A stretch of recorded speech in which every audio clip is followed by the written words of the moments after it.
Yes, guys, welcome back to Cossy's Arsenal podcast. My name is Cossy. Welcome back. Um, I wanted to speak about Martin Odegaard and Nabil Fekir because I think I'll join the two stories. Arsenal did bid for Fekir yesterday and the bid was rejected. We have had almost 10, 20 bids rejected and we still have so many more bids rejected probably. But Martin Odegaard and the situation around Real Madrid looks like he's going to stay with Real Madrid, and that puts us in a very difficult situation, like we shall discuss later on in the video. I knew it. I thought Real Madrid were never going to sell him, and I said that at the beginning of the transfer window that if there was an opening, if there was a chance to sign Emi Buendia, we should have used that. We could have used that because Madrid are in a rebuild. I never saw them sell such a talent at such a time. But anyway, welcome back to the channel. Please do smash a like on the video, subscribe to the channel if you're new and you like the content, and of course turn on your notification bell so that you don't miss any story whatsoever. The videos are brought to you by One Expert. Obviously throughout this month and the next month I've partnered with One Expert. You can visit their website, link is in the video description. I use promo code Cossy Media if you're signing up, and on your first deposit you'll be able to win up to $130 and even more. You could also win many cash bonuses and cash prizes. So all you have to do is sign up with them, use my promo code Cossy Media, and on your first deposit you'll win up to $130 just in bonuses. So let us get into the stories. Because there is a lot going on, especially with creative position at Arsenal. Of course, later in the day we shall talk about Andre Onana and a couple of and other couple of rumors. But in this one, I want us to talk about Nabil Fekir and Martin Odegaard. So according to the Daily Mail, yesterday said Arsenal's Nabil Fekir was rejected as Ghana's eye. Martin Odegaard alternative, and what they reported actually in that story was that Arsenal were trying to find a possible alternative to Martin Odegaard as we were trying to find that perfect number 10. Now today, most of the reports I've seen is from the Athletic, David Ornstein, and a couple of other reliable sources, including Chris Whitley, are indicating that Martin Odegaard will actually stay at Real Madrid. He has no options and motives of leaving. Now, what happened in January, before we go any further, is Madrid did not want to let Martin Odegaard go to Arsenal. Actually, what they wanted was the player to either leave on loan to go to a club that was within Spain, and I think that's the reason that's why La Real had very, very many chances of taking the player. Now, what happened is Martin Odegaard forced for a move to Arsenal, and they reported this and they said Madrid and Zidane were not happy with the situation. They were never happy with what Martin Odegaard decided in January. But at the end of his transfer, loan deal, he was never gonna move. Madrid were never gonna move.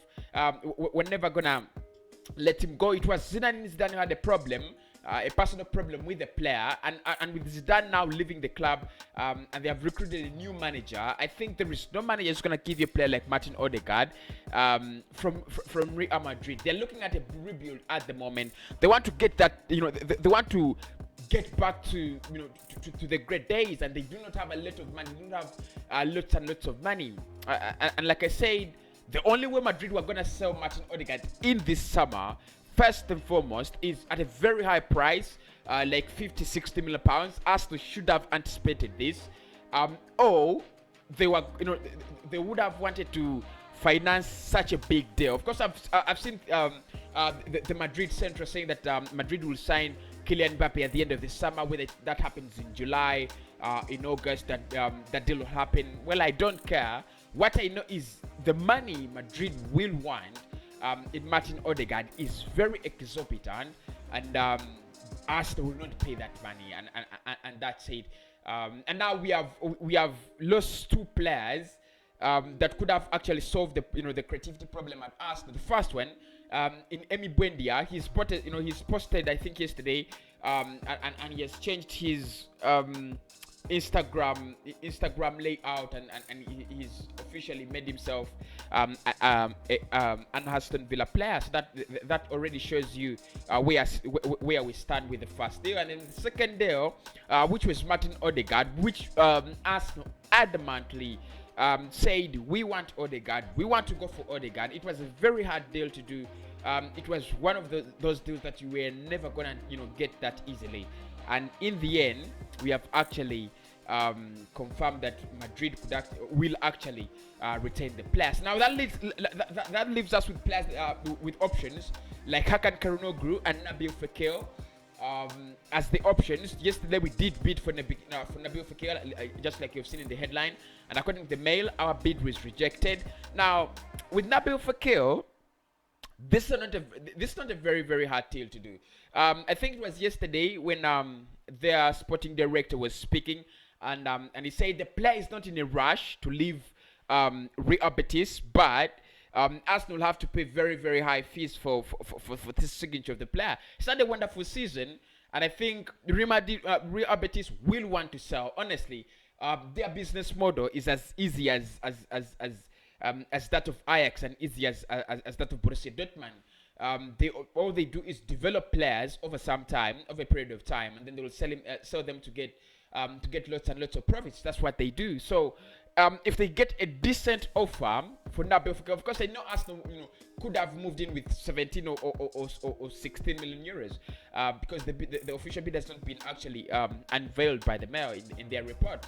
But look, if Arsenal actually eventually get Nabil Fekir at the end of the day, I'll be fine with it, but it would be a ridiculous transfer as compared to the Emi Buendia deal.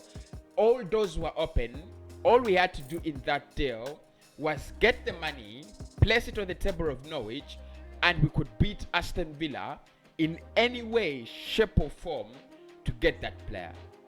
We were the better side, but we were still waiting for Real Madrid to listen, because by that time Madrid had not actually told us how much they wanted, and after losing out on the player, Madrid came out and said, you know what, we want 60 million euros. Can you afford that? And then Arsenal is like, no, we cannot afford that. So the deal is off. So the Odegaard deal for me is as good as dead. Just like it was in the beginning. I had some little hope. I don't want to be a prophet of doom. I had some little hope. I thought it would happen. Some side of me, but the biggest side of me, I knew Arsenal were never going to sign Odegaard, because Madrid were never going to let him go for 20 million pounds, for 33 million pounds. That is not the valuation of such an astronomical young talent. And that's it. So Nabil Fekir, it looks like Arsenal will be looking at Fekir now and Hakan Karunoglu. I've also seen reports that Arsenal are not actually targeting Nabil Fekir, and those reports are coming the reports are coming in from Spain. So there's a lot of there is a huge cloud that is overshadowing our transfers, and I think for the first deal to happen, we have to be patient. We have to be very, very patient. Like I said, there's a lot going on with Arsenal transfer. At least what I know at the moment is the latest bid we have taken to Anderlecht for Sami Lokonga has been rejected, and that has been around 12.9 million pounds. Anderlecht is saying they want around 17 million pounds, and Arsenal have gone with 12.9. So there is there's still that difference of 4 million pounds. And Anderlecht are saying they know Arsenal will pay the money, and the negotiations are still underway. So apart from that, there is nothing else. I know most of you really want me to give you the positive news, and that's what I try to do on a daily basis, trying to find the positive news. I've seen something about Ben White. I've seen something about Lokonga. I've seen something about Yves Bissouma, but most of the rumors, we have spoken about them, and there is nothing really, really positive coming out of Arsenal. So I'll speak to you at 7:30 today live. So make sure you tune in at 7:30. We shall speak about Lokonga, and probably that could be the deal that Arsenal is now eyeing after missing out on so many midfielders. Of course, we've been linked with Rodrigo Di Paul, and I'd love to talk about that, as well as Manuel Locatelli. So I'll try to fix some time, talk about Manuel Locatelli's £40 million. According to Sky Italy, Arsenal are ready to pay up to €40 million for that guy. And well, I don't know what's gonna happen. The player wants to go to Juventus because he's Italian, and the dream of every Italian person or player is to play for AC Milan, Inter Milan, and Juventus. So they don't see Arsenal anyway make that deal happen. But I will speak to you about at 7. Make sure you hit the like on the video and subscribe. See you soon.